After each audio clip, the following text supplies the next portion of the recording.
everybody. Welcome to another edition of Kyle Meredith with.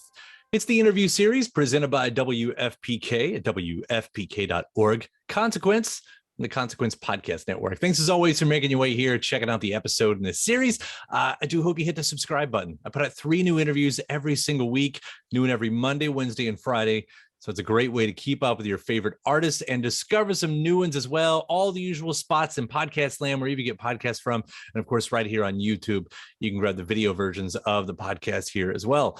I'm Kyle Meredith. Today, my guest is Jewel. We got to discuss her latest record. It's called Freewheelin Woman. It's one of my favorite things that she's ever done, and that's saying something because she is one of the most incredible artists of all time. So we got to get into everything about her changing sounds through the years, why she kind of wanted to go through a bit of a Southern thing, a bit of a Memphis, that's the word I'm looking for, Memphis sound on this one, and so much more. So check this one out. I'm so excited. Kyle Meredith with Jewel. I got to tell you, I've been such an admirer for so long and such a fan of your music, and this new record, Freewheelin Woman, is just perfect. It is a perfect record. Congratulations on doing what you're doing here, just at this level continuously. Thank you. I so appreciate that. Yeah. This time around, and I don't know if this is the first time, but you're an independent artist. It's sort of self-release. What does that mean for you at this point? Let's see, I know I wanted to make country records. When was that? Back in like 2000, I don't know, 5 maybe, which in the music industry means you actually have to switch labels. It's a whole different radio system. It's like a really siloed thing. But I negotiated into that contract the ability to make an independent album that was non-competitive in the genre. And I did it because I'd been watching the Food Network, and that was kind of just like the rise of the star chef, the celebrity chef. And I was watching digital happen, right, to music. And it dawned on me that there's going to come a time where we give our music away for free and we make money by selling the pots and pans of whatever is authentic to your brand. That was super interesting to me. And so that's why I fought to have this independent right to make a non-compete album. And by independent, it meant I could have no traditional distribution, none. I didn't get to go through any distribution system that was pre-existing.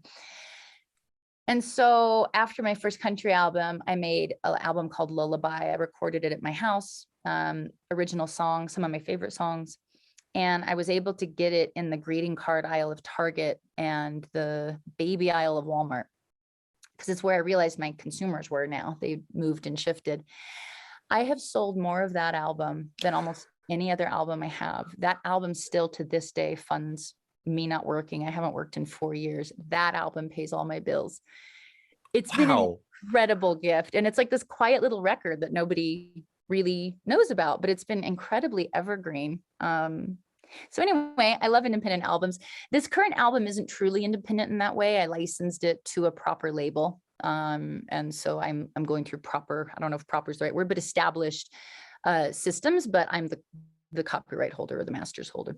Yeah, but that's still, I mean, I knew about the Lullaby album. I would have never have guessed, for it be a situation like that. But still, it does seem like you have the most control that you could over your career at this point. And I guess that's the important part of the story. Yeah, I enjoy it a lot. Yeah. Well, we get into this one, and again, just an excellent album with Freewheelin Woman, which, as I understand, I was reading some of the interviews, and you had talked about how, you have such a reserve of songs that you could choose from at any point, but decided to go completely from scratch at this moment. Did you have to go looking for stories? Because I guess there has to be a lot of trust in your subconscious at that point that it's going to arrive. This was the most intense creative process I've ever been through. I have never felt the squeeze of having to write an album in my entire career because of my back catalog. Even when it was a different genre, I'd had many, many dozens of songs in any genre. But I wanted this to represent who I was now. And that was terrifying because it brought up so much insecurity and doubt. And it brought up really unuseful information, like a chorus should come 30 seconds into a song and a song should be 3 minutes, and what genre and what's popular. Just all that makes bad art.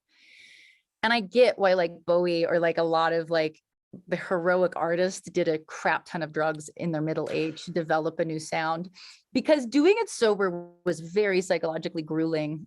Because it's like I had to rip out structures that I had adopted and find a wild place in myself at 45 or whatever age I was when I was writing it. And that was hard. It was definitely very hard, but it was one of the most beneficial things I've ever been through. Yeah. So, for this to be so much about you, we do get the characters, like there are characters that we hear throughout. Is that just, songwriting tools right there? Or did you find these people like represented real people? Did not represent real people. I grew up on a lot of literature more than I did music. So short story fiction writing, Flannery O'Connor, Chekhov, Nabokov, Steinbeck, they were so good at character studies, and it always uplifted the quote unquote common man. Those were the writers I admired. And so that style of writing was always a real passion of mine.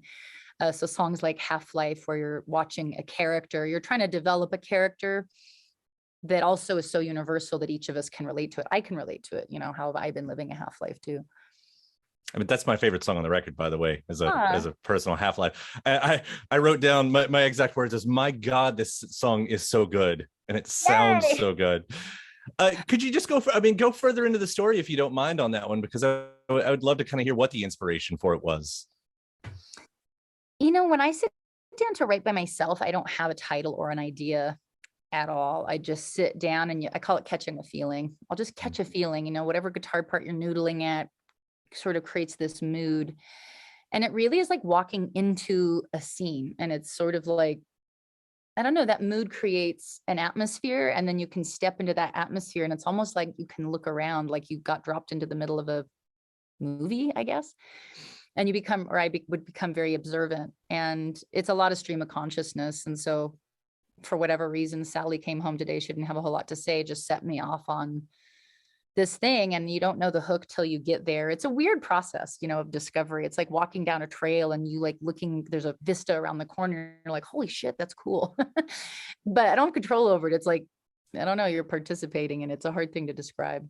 Right. But at some points, the whole picture becomes, and then here you are in an interview going, so I don't know what it's about. It's Yeah, I mean, at some point, it dawned on me this was about two people that were and are engaged in their life in a way that doesn't allow them to enjoy any one thing completely. They're half a wife, half a mom, half a husband, half a worker, half a boss.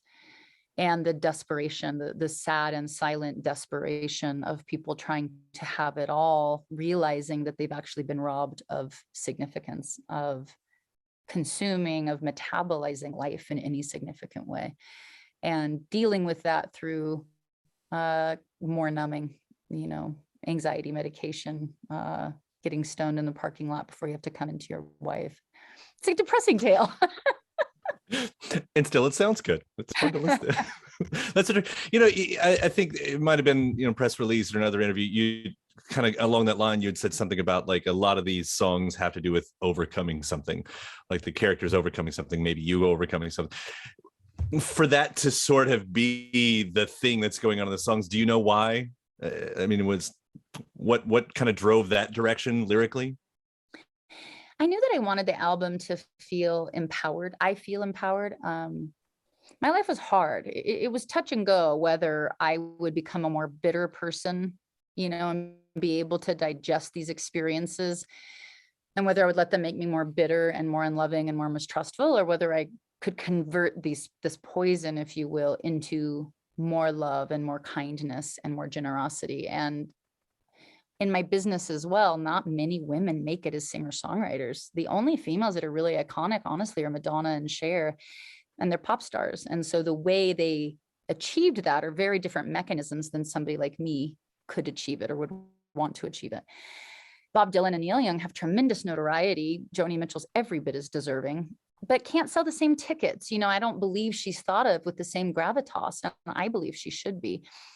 So as a young kid that wanted to be one of the best singer-songwriters of all time, looking at where's my roadmap, who are my heroes in the female category, it's an unkind industry to women as we age. And so all that to say, when I was making this record, I wanted it to be who I am now, what I am now, a real sense of accomplishment. I believe I'm at my writing height. I believe I'm at the heights of my ability as a singer.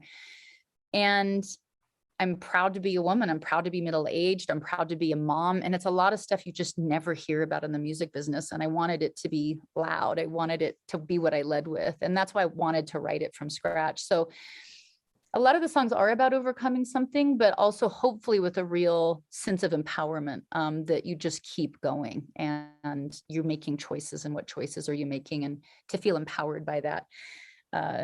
Yeah. Does that make like, the lead off cut Long Way Round, like when I was listening to that, I thought this feels like it could be like the thesis for your life, for your career, for this album. Does it feel like the same thing for you? Yeah, that song, and why I wanted to lead with is it does feel like the thesis of the ethos, and of the thing I wanted to portray is sometimes you do take the long way around. We all do, it's a long and twisting road, and sort of this celebration, the woohoo, if you will, of it all. The woohoo of it all. And it, like the gypsy, maybe we've already touched on it with the other characters, but that was one of those, like using a gypsy in a song, like one of another thing that just sort of comes. Does the gypsy represent someone, or not someone in specific, but something? I really struggled with that word. I was worried the word's derogatory. I did have tried in Google, is that an appropriative term? It was unclear. I really hope it's not. I mean, no disrespect. There's not a single syllable word really for a mystical oracle. I tried to use priest, but it just seems too, I dare say, patriarchal.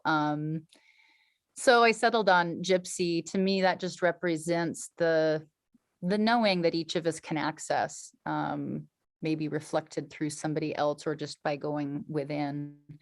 But just a nod to the unseen that exists behind the scene, I guess. Yeah. I won't speak for anything derogatory or not, but I would think, like, Gypsy Woman, one of the great all-time songs right there, and it doesn't seem any problem with that on that side of things. Yeah. So it's a good company to be in anyway. And Steve Poltz, co-writing on, I mean, so Steve, in your songwriting relationship goes back to the first album. What continues that? Like, what do you get out of that partnership?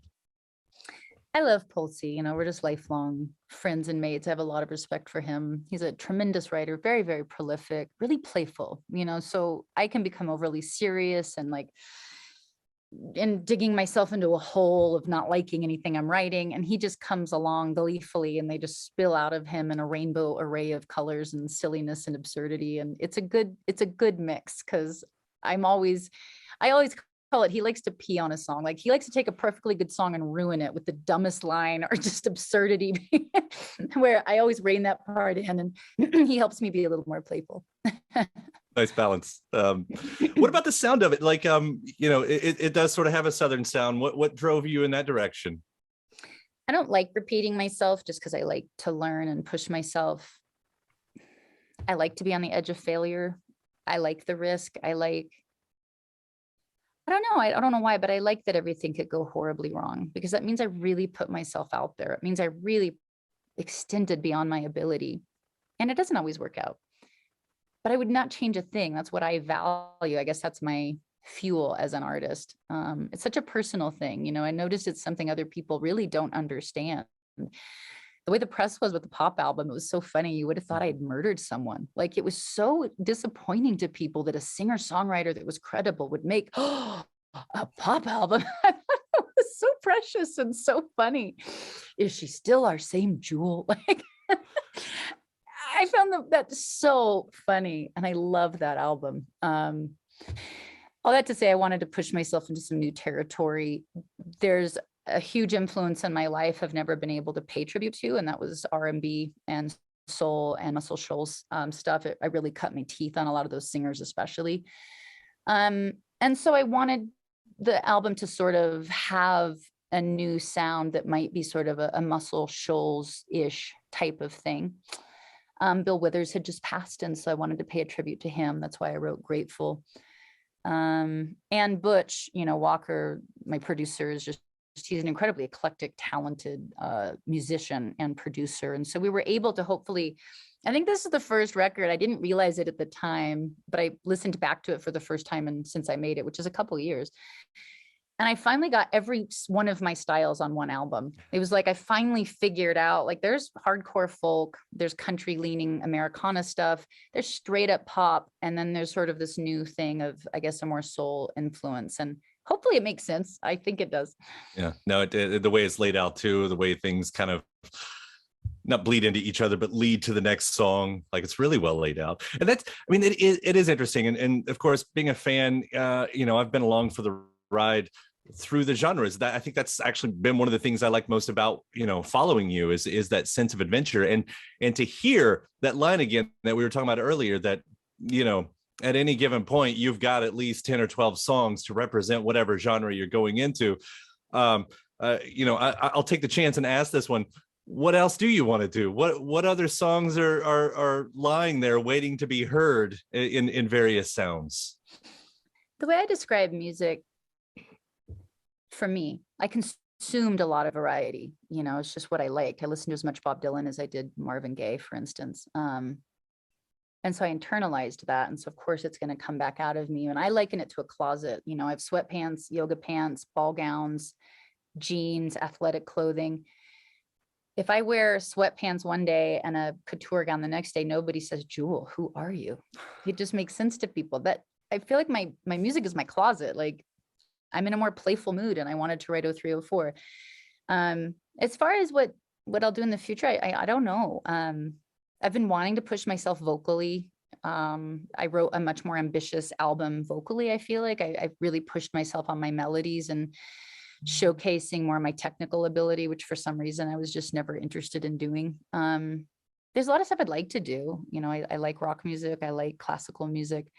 Whether I do those things, I have no idea. I love the idea of a spoken word album mixed with, I don't know, ambient music, and kind of creating like a vibe. That way, I do want to do another lullaby album. But during the pandemic, I cut a folk album, like a really very like weird, very sparse, but layering tons of strange harmonies onto pretty unusual songs. So that might be what happens next. I love anytime an artist says weird. That's when I sign up for. That's like, yes, whatever you're doing, do that. Let's see. And I just want to hit on so many things here. I've got to make my choices too. You covered Alaska. It's such a great cover of Maggie's song right there. I'm sure for obvious reasons too, a home state right there. But was there any other thing that kind of that spoke to you about that one? I like the song. I think it's a great song. I can't remember when JD and I were talking about it'd be fun to cover a couple songs. Maybe it was when I was doing The Masked Singer and I was just really enjoying like singing songs I really admired. Yeah, I wouldn't mind doing more. I think it's really fun there's so many good songs out there. Yeah. And you put out that EP with the Masked Singer too, the Queen of Hearts EP. And oh God. Yeah, not everybody can pull that off, by the way. And it's so good. It's so good what you're doing with it. Do you bring those out on the road? We got a tour coming up. We got to hit on here too. I mean, are you using those, working those covers into the set? I'm going out with Blues Traveler and Train. I'm really excited to be with everybody on tour, but it does limit my set time. So I won't get to covers. It'll probably be just getting through, the hits and then some new songs. But I loved, Lovey Ann Rose, Edith Piaf dared me to sing. I feel like she challenged me. I dare you. It was like it's so heroic. Her singing is heroic. Yeah. Sarah Vaughan's singing is heroic, and they inspired me. And being able to pay tribute to them, or Patsy Cline, for me was just a real treat.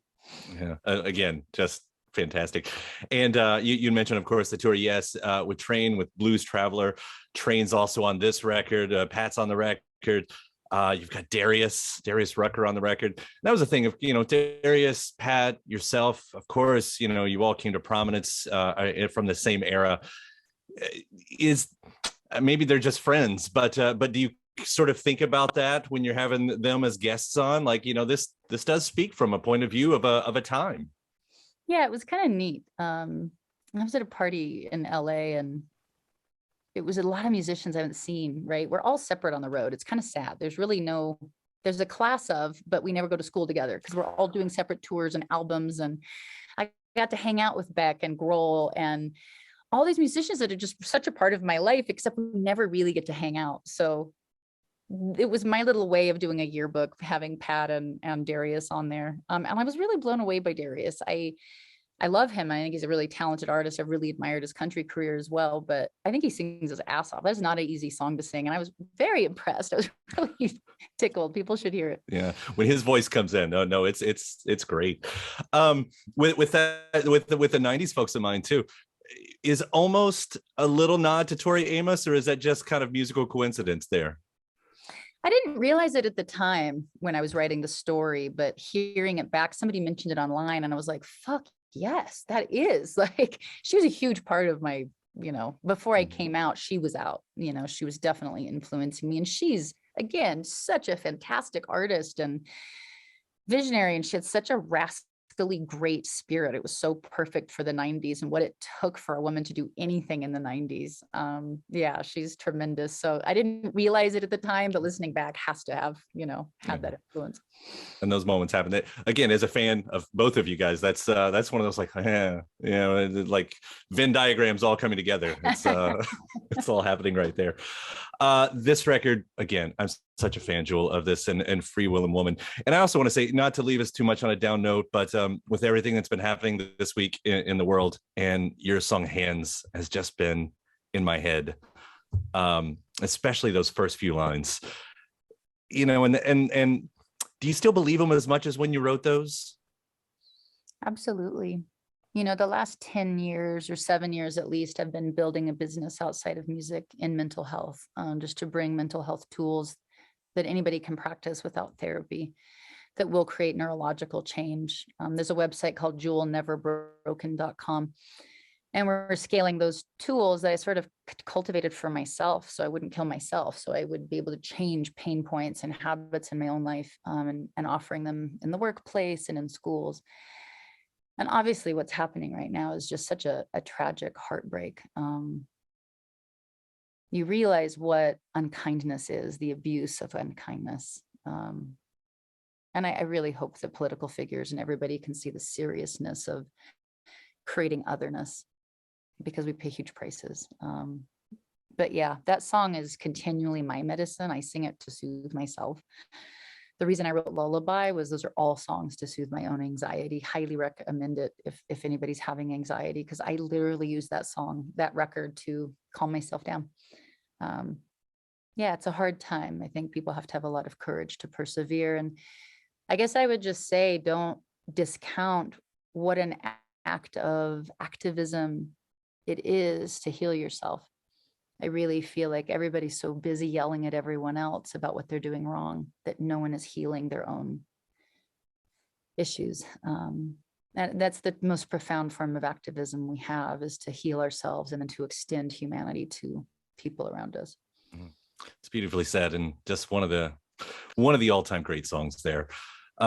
Congratulations again, Freewheelin Woman. I love it so much, and thank you so much for taking the time to talk about it. This has been a real pleasure for me. It's so fun. I've not got to talk to anybody about the album, so it was very enjoyable for me. Thank you. Awesome.